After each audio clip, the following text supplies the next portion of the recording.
이 단계 사태 이거 어떻게 보세요? 근데 저는 제가 지난 일주일 동안 사실 좀 꾹 참다가 오늘 아침에 페이스북으로 공식 입장을 냈습니다. 그러셨더군요. 네, 이 한동훈 대표의 온가족 드루킹 의혹이다. 해명하라. 아주 간단하게 해명할 수 있는 문제인데 왜 입장을 내지 않느냐. 그러니까 그동안 침묵하던 언론들이 제 페이스북 인용해서 기사를 좀 내더니 오후에는 또 홍준표 대구시장이 나섰어요. 그러니까 같은 편일 때는 참 이렇게 든든할 수가 없어요. 홍준표 대구시장이. 그러니 이제 홍 시장까지 공개 발언을 하니까 그동안은 억지로 외면하던 언론이 이걸 이제 안 다룰 수가 없잖아요. 오늘 약 50여 개의 기사가 쏟아졌습니다. 일가족 드루킹 의혹에 대해서 밝혀야 된다. 예. 근데 아마 내일 한동훈 대표가 일정이 통상 업무예요. 다른 일정이 하나도 없어요. 아, 그래요? 그러면 내일은 기자들 만나기 싫다는 뜻이거든요. 그럼 목요일에 최고위를 하잖아요. 그러면 목요일 최고위가 끝나면 보통 기자들이 이제 한동훈 대표나 아니면 수석 대변인에게 뭘 막 물어봅니다. 이 의혹을 물어보게 될 것 같아요. 이제 어디가 되었든 한동훈 대표의 첫 번째 공식 일정에서 기자들이 진은정 진영구 계정 이거 동명이인이냐, 한 대표님 가족 맞냐, 가족들에게 물어보셨느냐, 이 질문을 할 때 한동훈 대표가 어떻게 대답하는가, 말을 돌리는지, 수습을 못하는지, 뭐 어버버 하는지 이런 것들을 보면 설마 하던 분들도 이제 아까 우리 슈퍼챗 보내주신 것처럼 돌아온 탕자가 더 많이 늘어날 수밖에 없는 그런 상황이 이제 펼쳐질 거라고 생각됩니다. 아, 그래요. 근데 어떠세요? 한때는 뭐 함께 일도 하고 그랬잖아요. 장해찬 최고. 네. 제가 오늘 뭐 여의도 판이라고 하는 게 빤하니까 네. 제가 오늘 들은 얘기들은 이런 겁니다. 그 정말 패륜적이고 아주 폐악적인 이 말들을 막 올려놨잖아요. 네.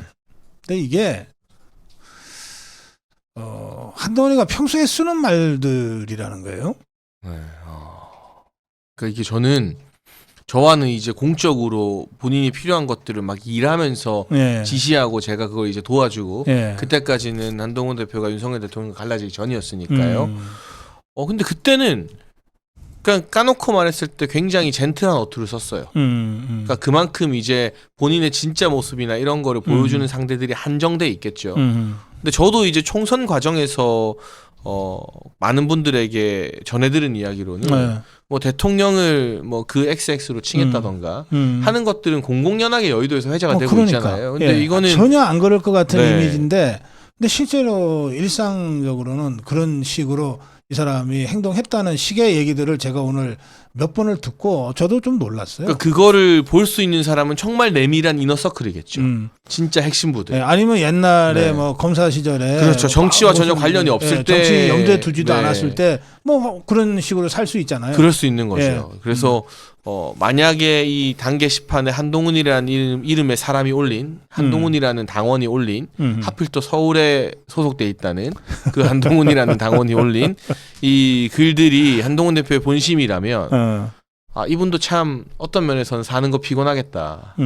밖에서는 그렇게 젠틀하게 막 뭐 하고 뭐 이렇게 우리 한 딸들한테 막 살인 미소 지어주고 막 뭐 이래야 되는데 그 속에 있는 것들은 막 그렇게 분출해야 되고 이게 겉과 속이 다르면 피곤하잖아요. 그렇지. 네. 겉과 속이 같은 모습으로 사는 게 낫지. 근데 저는 저 개인적으로는 이 한동훈이라는 이름의 아이디가? 당원보다 저는 진은정, 진형구 그리고 한동훈 대표의 모친과 장모 이 네 사람에 저는 좀 더 주목하고 있어요.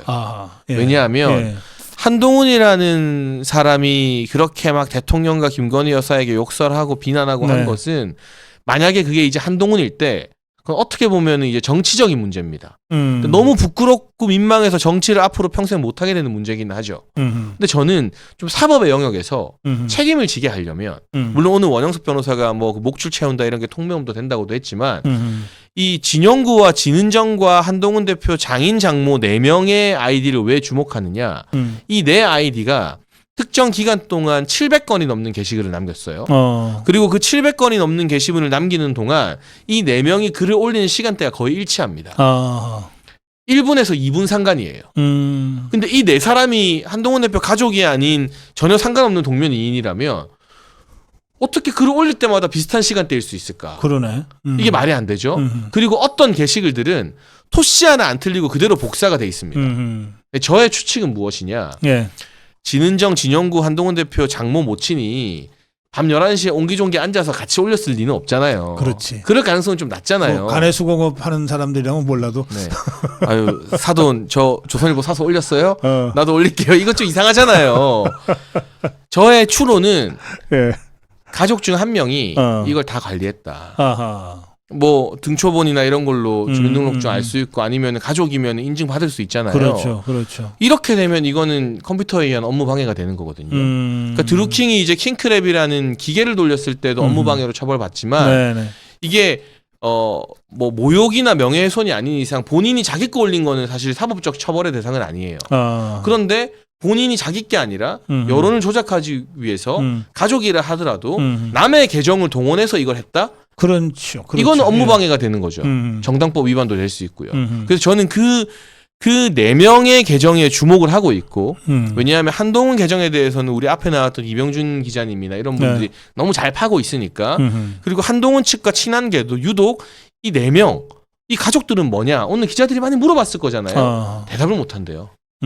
우리가 뭐 가족들까지 어떻게 하냐 이런 식으로 이재명이처럼 그냥 뭉개겠다는 거예요. 남이라고 하든지. 그러니까요.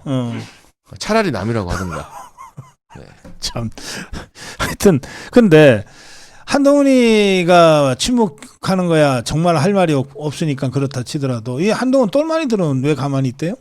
자기들도 뭘 물어볼 수가 없는 거죠. 한동훈 대표한테 이거 진은정 진영구 계정 한 대표님 가족 맞아요? 라고 어떻게 물어보겠어요. 그렇죠. 겁나서 못 물어본대요. 네, 겁나서 못 물어본대요. 그래서 그 기자들과 통화하는 친한계 인사들이 그 질문을 받으면 그냥 아예 대답을 포기해버린대요. 그러니까 우리 모르겠는데 그러니까 가족이 뭐가 중요하냐 가족을 어떻게 확인하냐 이런 식이래요.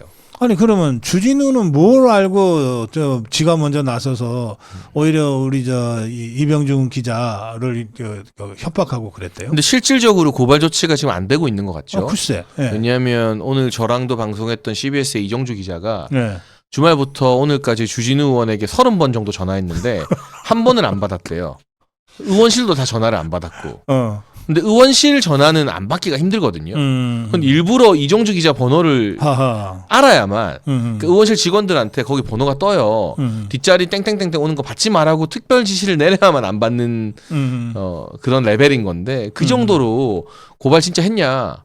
고발했으면 고발장 어떻게 썼냐? 이 질문 받기가 지금 두렵고 캥기는 상황이라고 봐야 되는 거죠.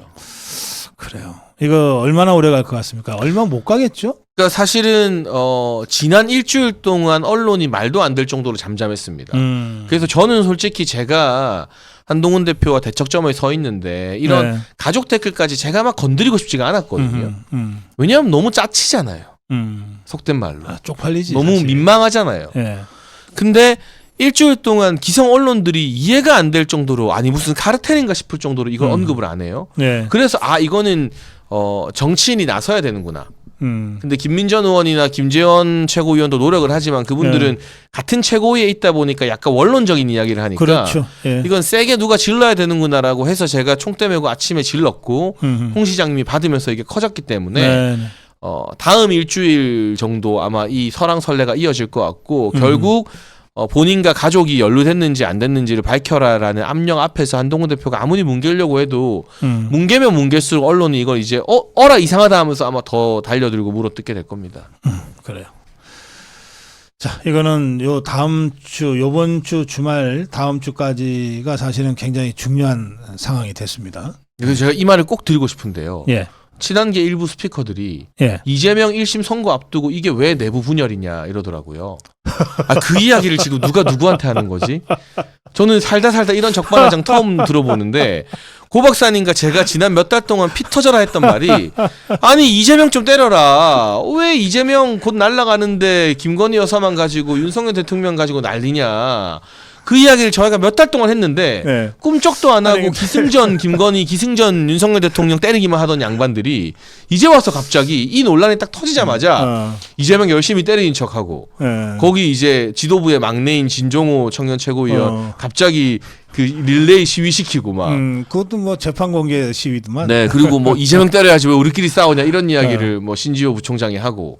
참 많이 지금 궁지에 몰리긴 몰렸구나 싶습니다. 근데 저 한 달 유튜브들은 이제 거의 없어졌다 그러던데. 뭐 많이 와해가 된 것 같아요. 자기들끼리도 싸우고 막 이러고 있는 것 같은데 뭐 저는 이 유튜브라는 게 지금 잠시 잠깐 인기 있는 사람은 정치권에 수없이 사라졌다가 나타났다 사라졌다 하잖아요. 그렇죠. 예. 그런데 이 굵직한 자기만의 어떤 컨텐츠가 있어야 되잖아요. 윤석열 대통령은 그게 있기 때문에 그럼요. 뭐 정치적 잔재주나 이런 게 부족해도 지금까지도 윤석열 대통령과 관련된 컨텐츠가 무궁무진하게 보수에서 생산이 된단 말이에요. 그렇습니다. 그런데 한동훈 대표 하면은 약간의 말재주를 대회하면 본인의 컨텐츠라는 게 전혀 증명된 게 없잖아요.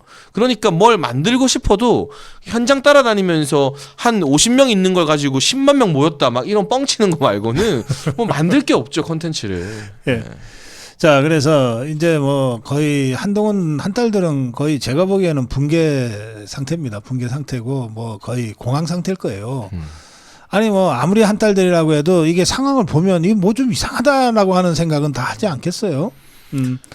자, 그런데 그렇게 해서 이제 아까 우리 장혜찬 최고가 말씀하신 대로 이렇게 저렇게 해서 돌아오는 사람들, 한동훈이를 지지했다가 돌아오는 우리 자유파 국민들이나 또는 한동훈이가 옳은 줄 알고 계속해서 한동훈 입장에서 방송했다가 뭐 좀 아닌 것 같아 하고 다시 돌아서는 유튜브들이나 이건 뭐 정말 돌아온 탕하다 생각하고 우리가 받아줄 수 있어요. 그런데 제 질문은 근데 이 한동훈이 이거는 어떠냐 이거예요. 한동훈 이자 그리고 그 일당들 그 있잖아요. 그 김경률이 진중권이부터 해서 장동혁이에서 진종호까지 그 뭐 신조 김종혁이 뭐 있잖아요.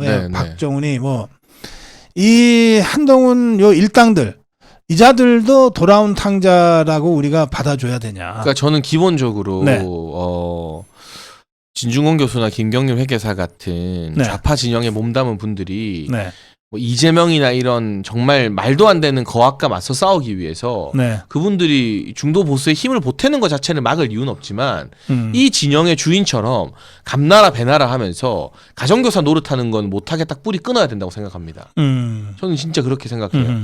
매번 우리가 중도 좌파들을 가정교사로 영입하고 그 사람들이 훈수 두는 걸 놔뒀기 때문에 아예 이 보수파의 색채 자체를 결국에는 그 사람들을 말리고 싶어 하는 거거든요. 그래서 아니 너네가 이재명 싫어해서 이재명 때리는 건 오케이. 그건 박수 쳐줄게. 근데 보수 진영에 대해서 너네가 뭘 안다고 감나라 배나라야. 이런 우리의 원칙적인 태도가 필요하다고 보고 국회의원들에 대해서는 우리가 지금 108명으로 힘겹게 싸워야 돼요. 그러면 친한계였다가 돌아오는 사람들이 있다고 치면 내치고 배척할 필요는 없다고 봐요. 저도 속이 부글부글 끓죠. 사실 제가 지난 총선 때 그 친한계 의원들 때문에 뒤통수 맞고 어렵지 않았습니까? 그런데 이 108석으로 어쨌든 윤석열 정부 지키고 국회에서 싸우려면 그 사람들을 믿어줄 필요는 없지만 한번 저렇게 된 사람은 언제든 튈 수 있는 기회주의자들이야 우리가 경계는 해야 되지만 대놓고 배척할 필요는 없다고 봐요. 다만 한동훈 대표 본인은 앞으로 또 어떤 스탠스를 취할지 모르겠습니다만 저는 사람 안 변한다고 생각합니다. 그래요. 지금 잠깐 본인이 코너에 몰리고 위기에 몰렸기 때문에 대통령과 뭐 전략적 동반자 관계 운운을 하고 있지 언제든 자기 입지가 좀 괜찮아지고 나 이제 공격받을 게 좀 없는데 싶으면 기다렸다는 듯이 또 대통령과 김건희 여사를 걸고 넘어질 겁니다. 저는 그 부분에 대해서는 사람이 변하지 않는다. 한동훈과 그 한동훈 똘마니들은 좀 구별할 필요가 있다. 그럼요. 그래서 저는 언급할 때 그 한동훈 대표를 따라다니는 의원들이나 스피커들 제가 제 입으로 언급하거나 비판하는 경우가 거의 없어요. 근데 그 사람들은 그냥 바람 불기도 전에 눕는 사람들이에요. 그럼 또 다른 바람이 불면 그래요. 언제 그랬냐는데 또 누울 거고 그러면 그걸 믿어줄 필요도 없지만 그래 그냥 그렇게 살아라 하면 되는 건데 근데 한동훈 대표는 지금까지 보여준 행태로 보면 정말 무섭고 소름 끼칠 정도로 대통령에게 은혜란 은혜는 다 해보면서 철저한 배신을 준비했다는 게 다 드러났기 때문에 저는 뭐 저 개인의 선택입니다만 한 대표가 앞으로 어떤 스탠스를 취해도 신뢰를 하거나 이 사람이 그래도 우리 보수 진영의 식구지라는 마음은 저는 안 들 것 같아요. 알겠어요. 제가 오늘 관련해서 돌아온 탕자를 얘기했는데 이 핵심은요. 제가 공부를 해보니까 핵심은 돌아온 탕자도 아무나 되는 게 아니다. 회개를 해야만이 돌아온 탕자가 될 수 있다. 맞습니다. 회개하지 않으면은 돌아온 탕자가 못 돼요. 맞아요.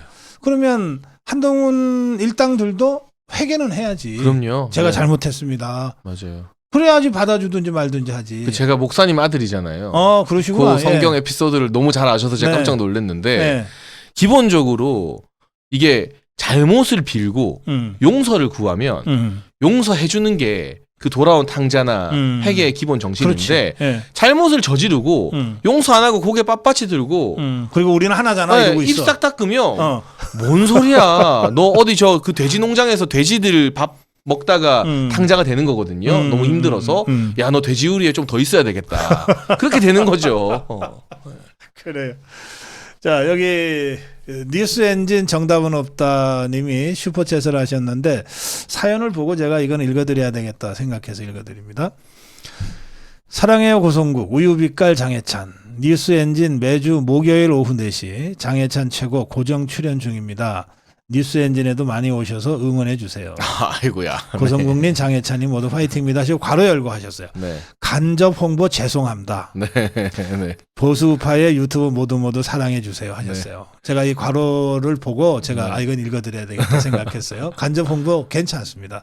저희 고성국 TV는 그냥 정거장이다 생각하시고 여러분들 스스로 자유파라고 생각하시면 언제든지 이렇게 불쑥불쑥 오셔서 여러분들 말씀하시고 싶은 거 말씀하세요. 제가 다 전해드리겠습니다. 근데 이제 말이 나온 김에 이 고성국 TV의 존재가 왜 중요하냐면 이렇게 한결같이 대통령을 지키고 바른 보수의 이야기를 하는 고성국 TV 같은 채널이 지금 막 실시간이 18,000 나오잖아요. 이들 실시간에.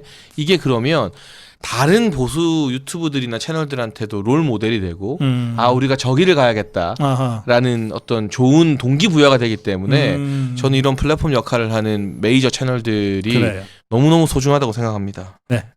뉴스 엔진 정답은 없다 여러분. 가서 좀 구독도 해주시고 힘 좀 나눠주시면 좋겠습니다. 아까 출연하신 이병준 TV도 여러분들 좀 구독해 주시면 좋겠습니다. 자. 이제 그 토요일 저 종북 좌파 주사파 집회 있잖아요. 네. 그거 어떻게 보셨어요? 근데 이게 참 우픈 게요. 웃기고 가슴 아픈 게 보통은 집회나 시위라는 건 시간이 지날수록 1차 때보다 2차 때 사람 더 많이 왔다. 2차 때보다 3차 때 더 많다. 4차, 5차 빵! 이게 이 집회 시위의 기본이잖아요. 그렇지. 근데 오죽하면 민주당이 1차는 30만이다. 이건 뻥이죠. 근데 2차는 자기들도 도저히 뻥을 더 못 치겠으니까 20만이다. 전 태어나서 이런 집회 숫자는 처음 봐요. 그러니까 이게 다 뻥이지만 그러니까 경찰 추산 일주일에 10만이 빠졌네. 네, 경찰 추산 17,000에서 15,000이 된 건데 제가 봤을 때 경찰도 대충 사진 비교해서 하는 것 같고 이게 자기들 입으로 설명할 때 뭐 딱 보면 100만 이러던 게 좌파들이잖아요. 그 딱 보면 100만 말한 양반이 MBC 사장도 해먹었잖아요. 그럼 웬만하면 1차 때 30만? 오케이, 그럼 2차 때 우리 50만이라고 뻥 쳐야지 할 텐데 도저히 자기들이 봐도 이거는 딱 봐도 30만이라고 주장했던 1차보다 사람이 오히려 더 하나 버리니까 20만이다라는 게 얼마나 이 좌파들 입장에서는 자존심 상하고 굴욕적인 건지. 그리고 2차 집회는 민노총이랑 손을 잡았잖아요. 손을 잡았지 이것들이. 머릿수 채우려고. 근데 저는 여기서 확실히 느꼈어요. 이제 민노총이라는 존재는 일반 대중들, 정치 성향 상관없이 일반 대중들한테 혐오감을 불러일으키는 존재가 됐구나. 그래서 오히려 민노총 조직원이 나오니까 그나마 조금 붙었던 진보 좌파 사람들도 나 민노총 있는 데는 안 갈란다고 오히려 더 안 나와버렸구나. 그래서 이게 어떻게 보면 이재명이 민노총에게 더러운 거래를 했을 텐데 오히려 더 결정적 패착이 됐다. 그리고 그 2차 집회 연사로 과거 통진당 출신의 김재현 이런 사람들이 나와서 마이크 잡았거든요. 그러면 국민들이 봤을 때 저거 정당 해산된 완전 그 이석기 밑에 있던 김재현이 이재명이랑 같이 집회에서 마이크 잡네? 그렇지. 저거 완전 종북 집회내가 돼버리는 거예요. 그러니까 이게 급한 마음에 이재명이 민노총 김재현 등 다 끌어모으면서 머릿수 채우려다가 완전히 자멸했는데 그 머릿수마저도 못 채웠다. 그러니까 이 민주당 입장으로는 이 대규모 장애 집회 역사에서 이렇게 굴욕을 당한 전례가 없을 거예요, 아마. 제가 그날 현장 취재를 했는데 이것들이 뭐 줄을 서서 행진하듯이 모이더라고. 그 다 민노총이지. 그 조직원들이죠. 유니폼 다 갇혀 있고. 그런데 그렇게 모여봤자 경찰 숫자보다 적던데. 네. 어쨌거나 이것들이 이제 원래 전 계획했을 거라고 생각하는데 결국 경찰 105명이 부상당했어요. 네. 근데 이게 경찰이 105명 부상당했고요. 네. 찰가상과 타박상뿐만 아니라 심한 부상을 입은 경찰들도 있는데 네. 제가 여기서 말씀드리고 싶은 건 바로 MBC입니다. MBC가 그날과 그 다음날 보도를 했는데요. 네. 경찰이 부상당한 사실과 민노총 조직원들이 경찰을 폭행하는 모든 영상과 사진은 단 한 컷도 담지 않고 경찰이 민노총 조직원들을 진압하는 사진, 제지하는 영상만 올리면서 마치 경찰이 강경 진압을 하는 것처럼 호도를 했어요. 네. 공중파 3사 중에 한 곳이 그런 식으로 여론 조작을 하면서 장난을 치고 있거든요. 그러니까 저는 경찰 많이 다치고 민노총이 폭력 행사하는 건 우리 모두가 알고 있는데 네. 밖에 나가면 그걸 잘 모르는 사람들이 있다. 국민 3명 중에 1명은 MBC를 본다고 치면 이 MBC의 이 8시 뉴스로 장난치는 문제가 우리 생각 이상으로 너무나 심각하다라는 걸 심각하죠. 이 자리를 빌어서 다시 한번 경각심 가져야 된다라고 좀 말씀을 드리고 싶습니다. 그러니까 이재명이가 네. 그걸 이제 선동을 뇌피셜로 하대? 100골단이 뭐 연상이 된다 뭐 이러면서 하더라고. 그 노무현 때 집회 네. 진압하는 거 보면 경찰들이 곤봉 들고 막 들이닥치잖아요. 그러니까 잘 모르는 분들이 있을까 싶어서 설명드리면 우리 이 경찰이 버스로 산성 쌓는 거 네. 그거 막 좌파들이 명박산성이라 하잖아요. 그리고 뭐 이 수도물로 이제 막 호수 막 뿌리 물대포 네, 살수차. 이걸 물대포 살수차를 가지고 보수가 진압을 세게 하는 것처럼 호도시키잖아요. 그 버스 산성과 살수차가 왜 나왔느냐? 노무현 정부 때는 그런 게 없었어요. 그냥 곤봉 든 전투병찰들이 가서 다 때려잡았어요. 그래서 농민들 2명 죽었어요. 실제로. 아니 여러분 시위 진압 중에 2명이 죽었다니까요. 현장에서. 지금 같으면 나라 뒤집어지겠죠. 그때 결국 노무현이 사과했어요. 그래서. 네. 근데 노무현 정부 때 하도 폭력적으로 진압을 해서 사람이 죽으니까 시위대와 경찰이 직접 충돌하는 일이 없게 하려고 버스로 선을 긋고 사람이 다가올 때 곤봉으로 패면은 노무현 때처럼 사람이 죽을 수 있으니 물로 밀어내는 거예요. 그러니까 그래요. 이게 보수가 강경 진압하는 게 아니라 노무현 때 하도 강경 진압을 해서 그나마 보수 정부 때 조금 사람들 덜 다치게 하려고 만든 거다라는 걸 어디 가서 술자리에서 이야기 나오면 꼭 알고 그러니까 말씀하시면 좋겠습니다. 이명박 정부가 이 불법 시위에 대해서 굉장히 방어적이고 소극적으로 대처를 했어요. 사실 되게 위축이 많이 돼 있었죠. 그 바람에 사실은 막 밀리고 밀려버린 거지. 맞아요. 네. 자, 그래요. 여기 사람님이 돌아온 탕화 중 1인입니다. 죄송합니다 그러셨는데 이거는 이제 한동훈이는 용서할 수 없으나 이렇게 잠깐 판단 잘못으로 저쪽에 갔다가 다시 생각을 바르게 한 분들은 언제든지 환영이다 이거죠. 근데 저는 이분들한테 미션을 드립니다. 어떤 미션? 여러분 미안하면 혼자 돌아오지 마시고 한 10명, 100명씩 데리고 돌아오십시오. 그 따라다닐 때 같이 좋다고 막 같이 뭐 댓글 달고 뭐 교류하고 했던 사람들 분명히 있을 겁니다. 야, 나 도저히 안 되겠다. 이러고도 우리가 어떻게 무슨 개인 팬클럽도 아니고 한동훈을 지지하냐.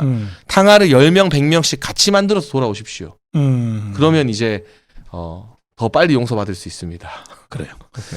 이번 주가 사실은 굉장히 중요한 주인데요. 15일 1심 이재명 선고 재판이 있습니다. 한 말씀만 하시죠. 그러니까 저는 법치주의를 믿고요. 지금 뭐 일각에서 일부 정치인들이 이재명 1심에서 뭐 80만 원 나올 거다. 뭐 유죄가 안 나올 수도 있다. 말이 안 된다고 생각해요. 우리가 벌써 그렇게 김을 빼면 어떻게 보면 사법부에 부담을 덜어주는 거잖아요. 그 짓을 왜 보수 우파에서 하는 거죠? 국민의힘 국회의원들이 왜 그러는 거죠? 이거는 명확하게 유죄가 나올 수밖에 없고 유죄가 나오면 양형에서 이재명한테 감형의 이유가 없기 때문에 100만 원 이하가 나올 수가 없는 사안입니다. 고 김문기 처장 거 제외하고 그 백현동 국토부 협박받았다는 사실만으로도 너무 중한 허위 사실이거든요. 네.